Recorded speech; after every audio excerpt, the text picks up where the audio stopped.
Hi everybody, and welcome back to Lost Genre Reddit Stories. This post is from the subreddit Relationships, and it's by user Bad Mama. Me, 28 female with my husband, 30 male. He wanted many children. I didn't want any. Agreed on one, and it was a mistake. My husband and I have been together for 6 years, married for 2. We've had an amazing relationship. He's always wanted a large family. Lots of kids, a house with a white picket fence, you know the deal.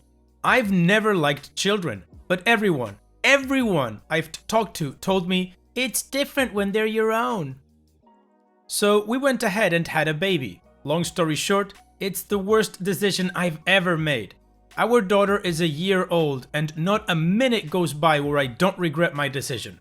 I feel lied to by all the family and friends that pressured me and made me feel like it was something I was supposed to do. Everyone wants kids, they said. Even if you don't think so, you'll be glad you did. I'm kicking myself for listening to them. It's not the screaming, wailing, shrieking. It's not the neediness, the tantrums, or the lack of sleep. It's the fact that this is a lifelong commitment that I can never get out of. This baby is 100% dependent on my husband and me. We don't have a sex life anymore. Hell, we barely have a marriage anymore. The baby took over all our time and energy. I feel guilty for feeling this way. I've been to therapy and I'm still going, but what can really help this situation? I resent my baby for taking away the life I loved. I can never have that back. Every damn day I wish I could go back and not have her. I should never have listened to anyone else. I'm at the end of my rope. What can I do? Well, OP, in my opinion, regarding what you can do, I think you have 2 choices. The first one would be acknowledging the end of your relationship with your husband, making it happen, moving out, and you're not a part of your husband's or your daughter's life anymore. And if you're ever up for it, maybe someday you'll meet somebody who shares your same vision of life and have a life with them. And the second option, which I think could be more difficult to you considering what you've written on the post, is to dive in headfirst into motherhood. Considering you're already going to therapy, maybe you should focus your therapy sessions or get specialized therapy sessions into how to make the best of this situation. I honestly do not know if that's possible. But the one thing I do know regarding all of this is that that child, your daughter, does not deserve a half-ass parent. And what I mean by this is that your daughter doesn't deserve to grow up with a parent that resents her, or that doesn't want to be around her, or that ignores her. So what do you guys think about this situation? What would you do if you were in OP's shoes? Let me know in the comment section, and now let's move on to the community comments to see what they had to say. Anori de Marche says, "You're really not the first. There are lots you can do. Most importantly, unless you're about to divorce your husband and abandon your kid like some have suggested, you need to start building your new life with your husband and your child. I know it seems tough right now, and it is, but you can have a life, a child, and a life with a child. It might seem like a step backward from not resenting the baby thing, but try and fit some life into your schedule. Like, get a babysitter and go on a date, or have your husband watch the little one while you go out with friends. It's also important to start seeing your baby as positive. Maybe get a diary or a notebook and every day write down one good thing about her.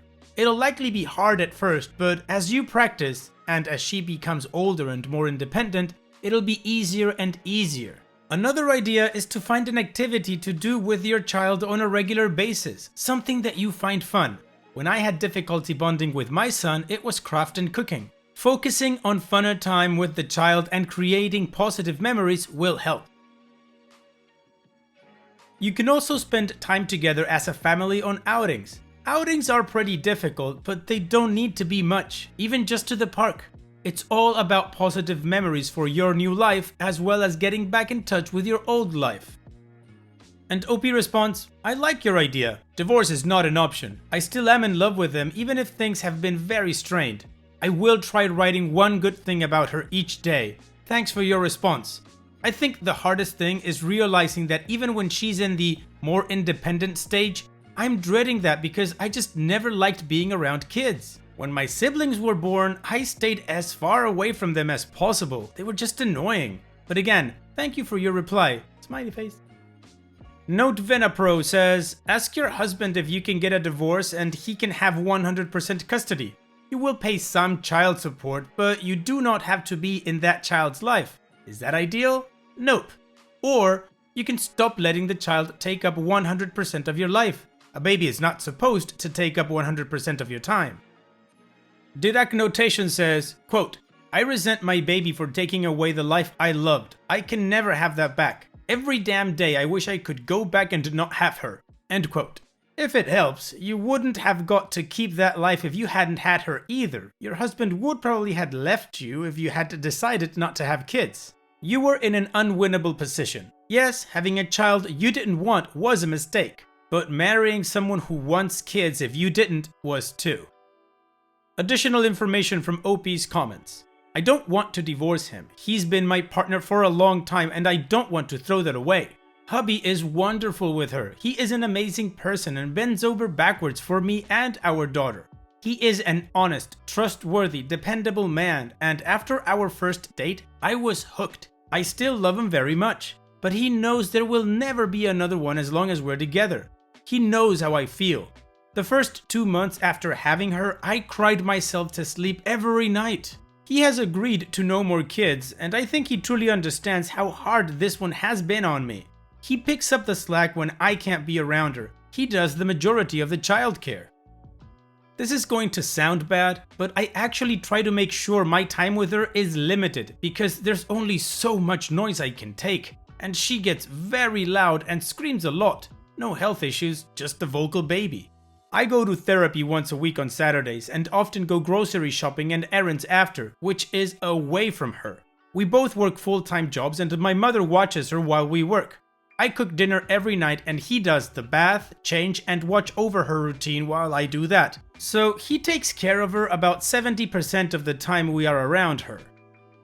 I know that having a baby because other people told me to is an awful reason. But honestly, when everyone in your life keeps on pressuring you and telling you that your clock is ticking and that I'll regret not having her, it's easier to just go along with it.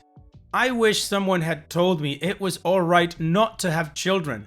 I felt like having this baby was really my only choice.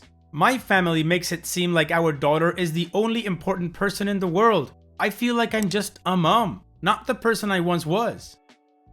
I'm trying not to project my feelings onto my daughter. I know it's not her fault, it's mine, and I really should have thought it through before I had her. I'm posting here because I don't want to be a bad person in this situation. I don't want our baby to grow up knowing I didn't want her. I want to learn to love her. Writing this now makes me heartbroken that we are all in this situation. I know parents are supposed to love their children unconditionally, and so far, I don't. It's a tough thing to admit. Okay, well, considering OP is in a very difficult situation, I think the community, particularly that first poster, gave her some pretty good advice. And also, we now have a lot more context as to what OP's feeling and what's going through her head. So with all that information, let's now move on with the update to see what happened next. I just wanted to give an update since many of you were very kind and supportive and deserved to know what's happened since then. It's been 3 months and we split up. It's been the worst thing, even worse than I thought. I ended up coming clean and showing him my original post and he didn't take it well. He was confused, said that I was a great mother and he had no idea I felt that way. I told him I would like to do couples therapy with him so that he could see how I feel when our emotions aren't going haywire and I can be rational. Basically, I suggested he sit in with me when I go to therapy and he agreed. At first, he was more than willing to work with me. He said he would do most of the childcare, which he already does. He said he'd let me do all the fun stuff. Playing with her, reading to her, singing, cuddling. To me, none of that is fun, and I told him so. I then suggested that maybe we could even get separate housing. We both make good money. I could get a 1-bedroom apartment and see him for dinner, and just go to sleep at a different place. That's when it hit him that I was really serious about not wanting her. He started crying, told me this wasn't what he expected when we said our vows, and I might have said some things like, well, I didn't expect to be pressured into having a child I didn't want, but that happened. I stayed with my female co-worker for a few days to calm down. We went no contact for those days. When I came back home, all my stuff was packed and by the door. He was sitting on the couch staring into space. Our baby was down for a nap, so we had to talk quietly. He said he was going to file for divorce and ask for sole custody. I said okay. He seemed sad that I wasn't going to fight for her. Anyway, he kicked me out. I wasn't set on leaving. I was looking for options and he decided it was best if I had the decision made for me. I ended up getting my own apartment like I said I would, but it's lonely. I'm effing heartbroken. I haven't seen my daughter in 3 months, and a small part of me aches for what could have been. But overall, I feel relief that I'm not dealing with that constant stress anymore. I miss my husband more than I can express. I've gained 30 pounds since our fight. On the weekends, when I don't have to work, I just binge watch Netflix and don't shower. Extended update from OP's comments. His parents, of course, have taken his side. My own mother is currently not speaking to me. I have never felt more alone in my entire life. I have been in therapy for months and sometimes I spent the entire session crying. I'm getting hate from my own family, saying that I'm being stupid and throwing away my life for no reason. No one has taken my side. So yeah, I got my freedom. Yes, I removed myself from my situation, and yes, my daughter will be better off without me, but I do not consider this a Pyrrhic victory at all. I consider this one of the worst periods of my life. And for those that called me selfish, I spent over a year sacrificing myself for someone else. 9 months carrying a baby, 12 months taking care of a screaming child that gives nothing back. I did it for my husband, out of love, to make him happy. I'm sorry that it's selfish to not be able to do it anymore. I feel sorry for everyone in this situation, including her. We've been no contact since I moved out. The one time I did try contacting him was a few days later after the fight. I called him several times, and then he blocked my number. I wish none of this had happened. I was wrong to have a baby. I was wrong to not terminate the pregnancy when I had the chance. But that doesn't matter now. It's done. For what it's worth, I do care about what happens to her, but in the way that you'd care about a stray animal you found in your backyard. A lot of people seem to think I will change my mind and be a good mother because I think of what could have been. I don't think that's healthy for all of us involved. I do not think I am a good mother. I don't like being around her. She stresses me out and annoys me. And no, I don't think she's cute. So why would I go back even if I could? I feel like I'm stuck between a rock and a hard place. Maybe the best thing to do is move and get a fresh start. As much as it hurts now, she is better off without me around. In case you are wondering, I have been evaluated for postpartum depression and do not have it. I've been going to a therapist for a long time for unrelated issues, so I'm trying to accept that he won't want me back. That seems to be Reddit's general consensus. There's nothing I'd like more for them to be wrong and he still loves me, but maybe some things can't be fixed. I will give him child support, but he has to be able to talk to me for that to happen. I've thought about going to my old place and waiting for him to come home, but I'm not in the best shape right now. I want to at least look human when I see him.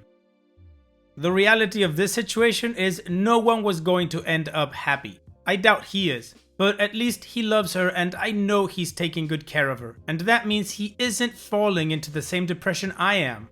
I haven't gotten divorce papers yet, so maybe he isn't as dead set on this breakup as I thought. Sorry this wasn't a happy outcome, guys. I just wanted to update and talk to someone other than my therapist. Thanks. Well, OP, there's not much to say, but I'm sorry that you're going through this situation, but it is what it is.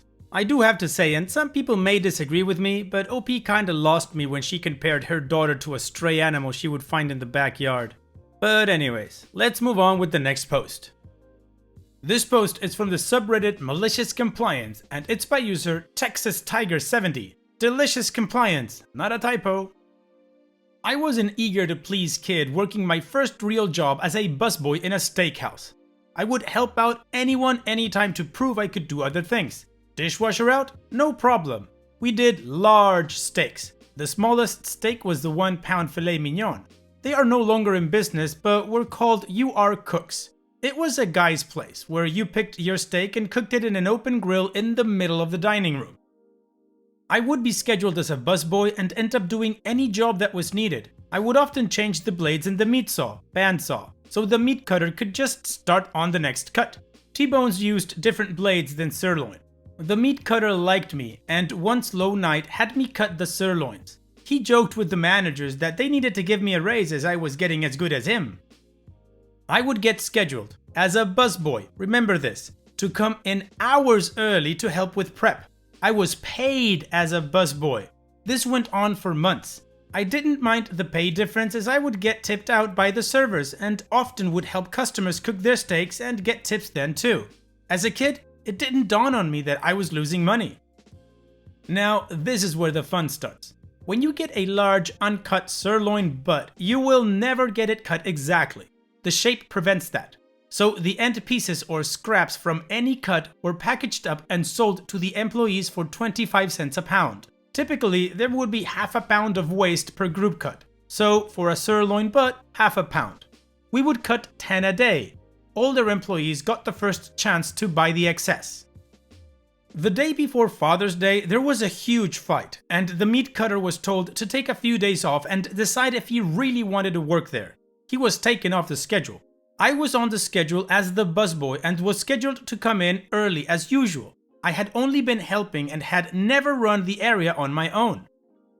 About an hour into it, the manager noticed I was too slow and that we would never be ready to open, so she had me help her. She took over cutting the steaks and I just prepped the trays, changed the blades, the normal. Now, I only did what I was told, and when I suggested changing the blades, she told me, "There is no time," and kept cutting. Using the wrong blade on the sirloin tears it instead of cutting it. She would tear off a chunk and toss it to me. I tried several times to stop her, but she wasn't listening to me and told me that if I didn't quit trying to slow her down, she would send me home. So I didn't try to stop her anymore. She cut 15 sirloin butts and was proud of how she had less waste than normal. I had everything as prepped as I could, and she turned and saw the mess. There was not a single steak that we could put out. All of it had to go to waste. The next day, I was told I was fired for ruining all the steaks. There were all 4 managers there, as well as the owner. The owner told me I would never be a meat cutter anywhere with as bad as I had done. He then asked me what I had to say for myself. I turned around and pulled the work schedule off the wall and handed it to him while asking him to check the records for my employment. I then asked him if there is no meat cutter assigned, who is to do the cutting? And why would he believe anyone would put the lowly busboy in charge of cutting thousands of dollars worth of steak? It took about 5 minutes for him to get the whole story out of the manager. She got fired, I got promoted to assistant meat cutter, and as a bonus, I was given 100 pounds of deformed sirloin to take home. 16-year-old me put on a hell of a barbecue party at the apartments. Well, OP, you did what you could. Hopefully she learned now that you need to change the blades. Thanks for sharing, OP. And it's that time that we've reached the end of the video. I hope you enjoyed today's stories. I really did enjoy reading them to you. So if you did, then don't be shy and go ahead and give the video a like. And don't forget to subscribe or even share this video with people that you might think will enjoy my storytelling. Also, if you have the time, go down to the video description and check out all the links I have for you, from our Discord community to my channel merch. And finally, I'd like to say thank you for watching. It really means a lot to me that you enjoy my videos. And having said all that, I'll see you guys in the next video.